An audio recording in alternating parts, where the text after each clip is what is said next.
Halo guys, welcome back to Ruang Saham YouTube channel. Hari ini kita akan bahas tipe-tipe trader dan investor di pasar saham.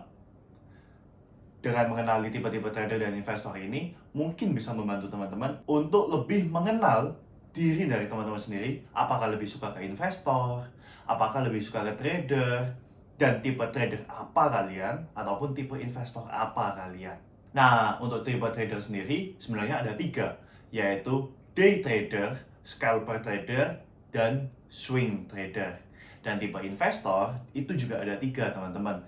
Yang pertama ada value investor, yang kedua ada income investor, dan yang ketiga ada growth investor.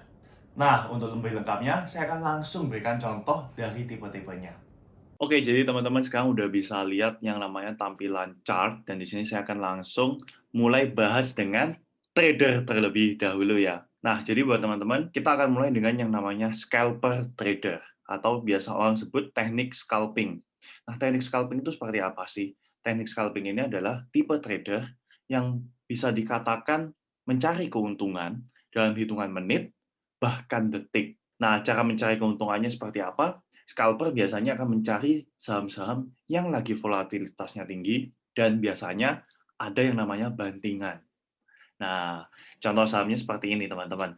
Kita bisa melihat saham Ali di tanggal 11 September 2020 ini. Nah, tipe scalper biasanya mereka akan melakukan yang namanya buy saham tersebut ketika harganya lagi drop di sini, teman-teman. Nah, ketika harganya lagi drop di sini, mereka akan masuk. Ya, jadi mereka akan masuk dan akan jual ketika harganya udah balik hijau. Nah, seperti ini. Yang hijau ya, teman-teman. Ketika harganya sudah dan mereka akan jual sahamnya ketika harganya balik hijau. Nah, jadi mereka akan mencari keuntungan ketika suatu saham itu dibanting dan kembali ditarik lagi ke atas, mereka akan mendapatkan keuntungan dari saat-saat tersebut. Dan biasanya itu cukup cepat, hitungan detik atau hitungan menit aja, teman-teman. Nah, oke, contoh lain ya. Contoh lain dari scalper trader itu seperti ini. Nah, kita bisa lihat. Scalper biasanya akan masuk di area-area seperti ini, teman-teman. Ketika mereka udah masuk, nah, mereka tidak harus menunggu sampai benar-benar hijau. Kalaupun kembali di harga open, biasanya mereka juga udah siap untuk jualan. Ya, jadi mereka akan beli di titik ini, dan mereka akan jualan ketika harganya sudah naik. Dan teman-teman bisa cek, ini sebenarnya lumayan ya. Nah, teman-teman bisa lihat, ini ada bandingan 7%, dan akhirnya closing-nya kembali naik di 9%, bahkan mau 10%. Nah, jadi scalper akan mencari emiten-emiten seperti ini untuk masuk. Nah, contoh lainnya ada di saham Inco. Kita bisa lihat nih. Nah, kalau teman-teman udah lihat, teman-teman pasti udah paham ya. Scalper akan masuk di titik-titik seperti ini. Nah, scalper akan masuk, dan coba kita cek berapa persentase profitnya. Nah, scalper biasanya bisa profit 6%. Tapi, kalau kita udah bilang scalper trader, biasanya mereka nggak cari persentase profit yang besar. Cukup 2-3% aja mereka sebenarnya udah cukup. Ya, jadi benar-benar waktu bantingan mereka masuk, profit 2-3%, nah, mereka udah jualan. Itu tipe dari scalper trader, atau biasa sering disebut sebagai teknik scalping. Nah, oke, kita masuk di yang kedua, yaitu day trader. Kalau day trader, bedanya apa sih dengan scalper trader? Kalau kita dengar namanya aja, day trader, ya berarti tradingnya harian. Biasanya mereka akan melakukan pembelian saham di pagi hari dan jual di sore hari. Nah, jadi di pagi hari mereka akan mencari emiten-emiten yang mulai terlihat ada volatilitas dan ada inflow. Di sana mereka akan masuk, misalnya seperti ini. Mereka akan masuk di pagi hari dan kemudian akan jual ketika masuk di sore hari. Nah, ini yang dilakukan oleh day trader. Nah, mau profit, mau rugi, mereka biasanya akan tutup posisi mereka di sore hari. Jadi kalau mereka, misalnya hari ini mereka beli 3 saham di pagi hari, kemudian duanya profit, satunya cut loss, mereka akan closing posisi itu di angka berapapun di hari tersebut. Gitu. Selama masih sesuai dengan trading plan mereka ya. Kemudian yang ketiga adalah swing trade. Nah, swing trade ini sendiri yang dipakai oleh tim ruang saham biasanya. Swing trader, bedanya dengan scalper dan day trader adalah swing trade biasanya mencari profit dengan jangka waktu yang lebih panjang dan return profit yang jauh lebih besar daripada scalper trader. maupun day trader, teman-teman. Nah, kalau di swing trader, biasanya hitungannya bisa 1 hari, tetapi bisa juga sampai 3 bulan, 4 bulan loh. Nah, swing trader ini punya range yang lebih jauh. Dan sering juga orang menyebut swing trader sebagai investasi jangka pendek. Swing trader itu seperti apa? Langsung kita ke contoh ya. Contohnya ada di saham Adro. Teman-teman udah bisa lihat saham Adro, dan swing trader ini salah satu emiten yang pernah tim Ruang Saham rekomendasikan, yaitu saham Adaro, di mana tipe dari swing trader biasanya mereka akan mencari emiten-emiten yang lagi sideways, kemudian mereka akan masuk di area support, teman-teman. Nah, teman-teman bisa lihat ketika kita masuk di saham Adaro di bulan Oktober, di area support ini, maka kita akan hold cukup lama. Nah, pernah sampai resisten, teman-teman boleh jual, boleh enggak. Boleh teman-teman hold lagi sesuai dengan trading plan, karena kalau dengan swing trader, kita memang punya target yang cukup tinggi, yaitu setidaknya masuk di area 1.400 untuk saham Adaro. Nah, kita bisa lihat nih, persentase profit dari harga beli sampai ke 1.400 itu 26%. Dan teman-teman bisa lihat perbedaan dari day trader dan scalper trader. Nah, kalau tim Forsam lebih suka di swing, karena bisa dikatakan lebih santai, lebih tidak harus memantau market, tapi memang jangka waktunya lebih besar ya teman-teman. Nah, akhirnya kita akan buy di area bulan Oktober, dan kita akan lakukan sell ketika misalnya trennya patah, seperti di titik ini. 14.85. Nah, jadi kita bisa lihat range waktunya ketika kita beli di 13 Oktober dan kita jualnya di 17 Desember, kita udah bisa lihat itu ada berapa bulan tuh. Oktober ke November, November ke Desember. Jadi udah 2 bulan kita baru akhirnya taking profit. Itu adalah tipe dari seorang swing trader. Oke, contoh lain, kita bisa masuk di Bank Mandiri. Nah, sama ya. Waktu itu ini salah satu rekomendasi dari tim Quant Saham juga. Jadi kita akan lebih mencari emiten-emiten yang lagi di area sideways seperti ini, teman-teman. Dan kita akan masuk di area support. Nah, jadi kita akan hold sesuai dengan trading plan kita. Nah, trading plan-nya seberapa? Ya, trading plan pertama kita akan menargetkan BMRI akan kembali di area resisten. Di area ini ya, resisten.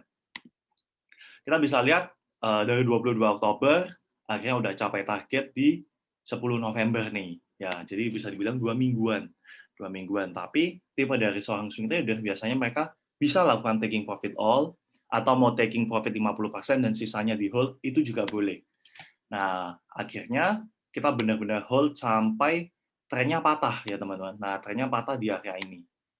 Nah, jadi teman-teman bisa lihat kita udah hold dari 22 Oktober sampai 22 Desember. Pas banget 2 bulan. Nah, ini adalah tipe dari seorang swing trader. Oke, jadi itu 3 tipe dari trader. Nah, kita akan lanjut di tipe-tipe investor. Oke, kita bahas yang pertama adalah income investor, teman-teman. Income investor itu bisa dikatakan seorang investor yang mencari keuntungan melalui dividen. Caranya gimana? Caranya mereka biasanya akan menambah porsi kepemilikan saham di emiten tersebut, dan nantinya dividen setiap tahunnya pasti akan besar. Dan mereka juga akan mencari emiten-emiten yang pertama harus rajin bagi dividen. Yang kedua, konsisten bagi dividen. Yang ketiga, dividennya lumayan besar. Nah, kalau teman-teman mau cari emiten yang sering bagi dividen, nah teman-teman bisa masuk di IDX High Dividend 20. Tapi teman-teman harus perhatikan, ketika suatu emiten itu membagikan dividennya terlampau besar, teman-teman harus hati-hati dengan yang namanya dividend trap. Oleh karena itu, income investor biasanya akan masuk di emiten-emiten yang lebih liquid dan konsisten bagikan dividen, dan dividennya bisa dikatakan seimbang dengan kinerjanya, teman-teman. Nah, salah satu emiten yang sering dijadikan income investor itu adalah BJTM, teman-teman. Nah, BJTM ini sering dijadikan untuk income investor karena dividen yield dari BJTM bisa dikatakan setiap tahunnya sekitar 8%, teman-teman. Dan di sini saya juga udah siapin yang namanya kinerja keuangan dan seberapa rutin sih BJTM itu bagikan dividen. Nah, jadi langsung kita cek kinerja keuangan dari BJTM terlebih dahulu. BJTM bisa dikatakan salah satu emiten perbankan yang punya kinerja konsisten positif. Nah, kita bisa lihat ya, bahkan di tahun 2020 bisa dikatakan cukup positif juga. Dan investor biasanya tertarik untuk masuk di emiten seperti ini sambil menjadi income investor karena dividennya juga rutin setiap tahunnya. Dan kita bisa lihat nih, dividennya dari tiap tahun itu naik, teman-teman. Tapi memang kita harus ngeceknya melalui dividend yield.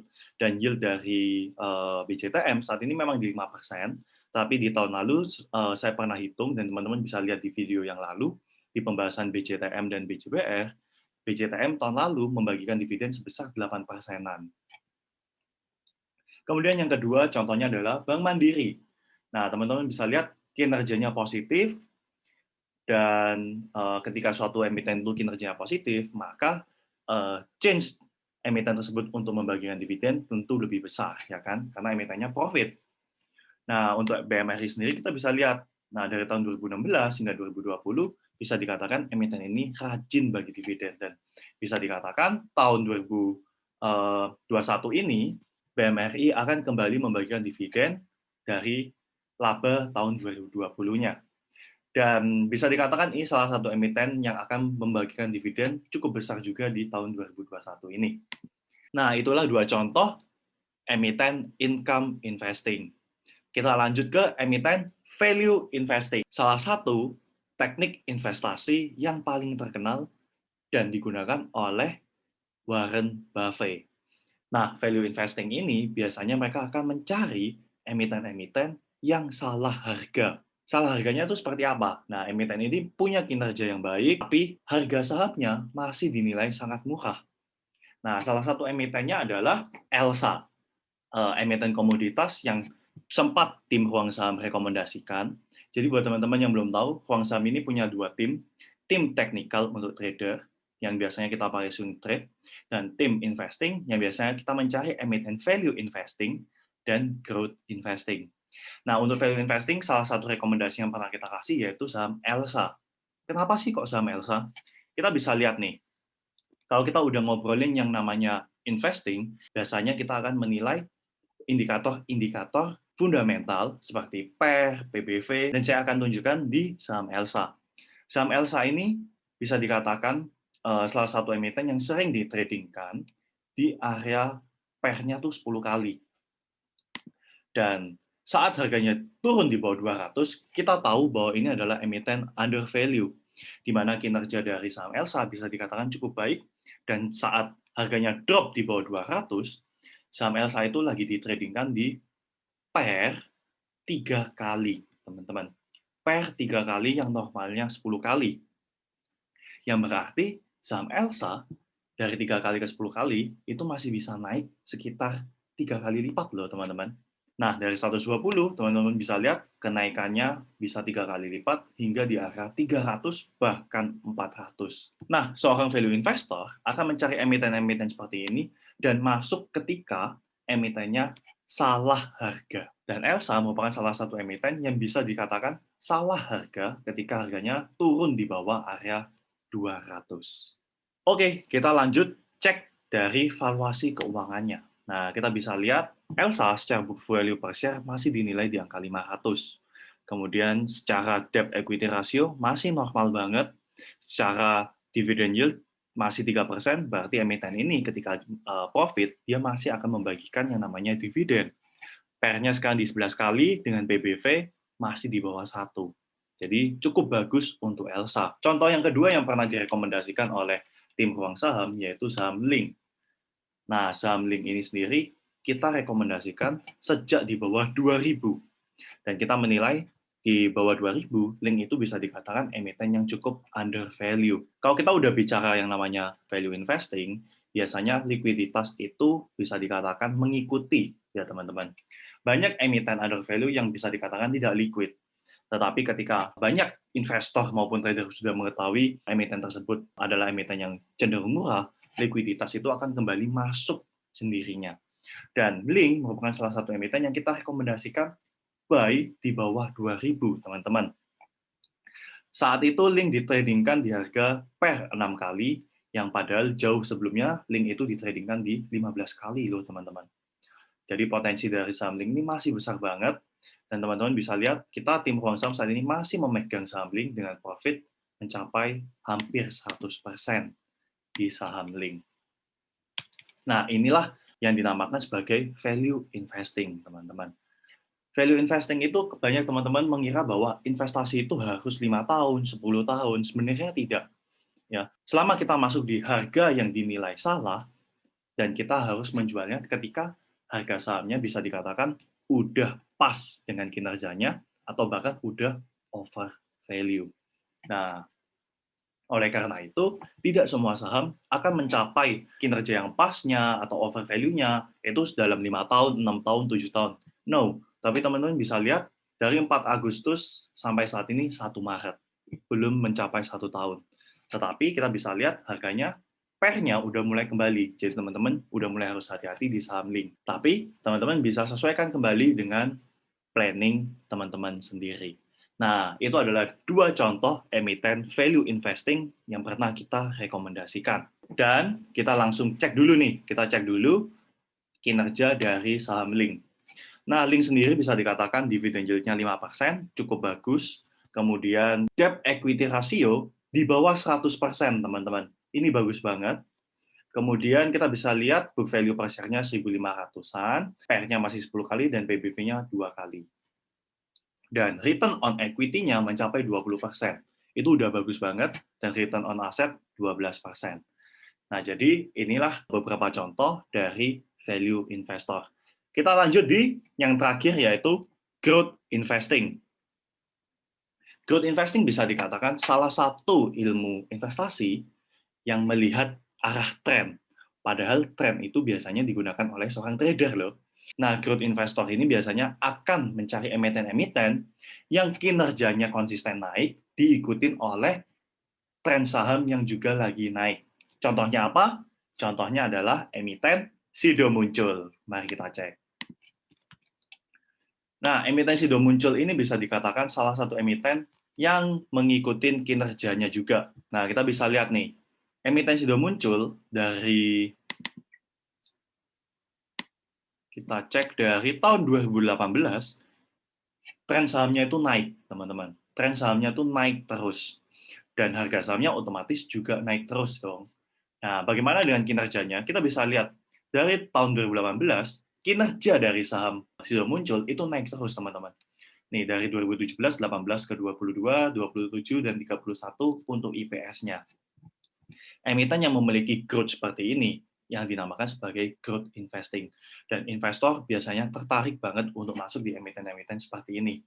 Selain dapat dividen, masih dapat capital gain yang cukup besar. Nah, dari tahun 2018 kita bisa lihat sampai hari ini trennya itu masih naik dan kinerjanya masih naik bahkan di tahun 2020. Itulah kriteria dari growth investing. Jadi, sekarang teman-teman udah tahu nih 3 tipe trader dan 3 tipe investor. Nah, jadi sekarang saatnya kalian lebih mengenal diri kalian, apakah kalian lebih suka investing ataupun trading. Nah, jika kalian masih ada pertanyaan, kalian bisa langsung komen di kolom komentar, dan nanti tim Ruang Saham akan membalasnya. Dan jika video ini memang berguna, kalian boleh like, subscribe, dan share ke teman kalian. Oke, see you on the next video.